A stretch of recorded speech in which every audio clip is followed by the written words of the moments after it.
যখন কোনো বান্দা সূরা ফাতিহার একটা করে আয়াত বলে আলহামদুলিল্লাহি রাব্বিল আলামিন, সঙ্গে সঙ্গে আল্লাহ জবাব দিয়ে বলেন হামিদানি আবদি, বান্দা তুই আমার প্রশংসা করলি।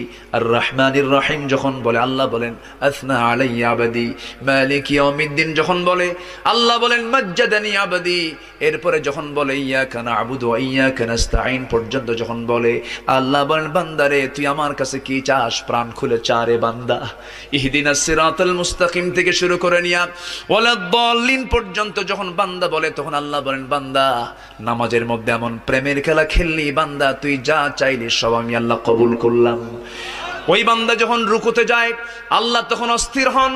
ওই বান্দা যখন সিজদায় যাওয়ার জন্য প্রস্তুতি নাই, সমস্ত ফেরেশতাকে ডাক দিয়ে বলেন ও ফেরেশতারা, এই বান্দাগুলো আমাকে দেখলো না, রাসূলকে দেখলো না, কোরআনকে দেখে হাদিসকে বিশ্বাস করে আমাকে খুশি করার জন্য তার সবচেয়ে সম্মানজনক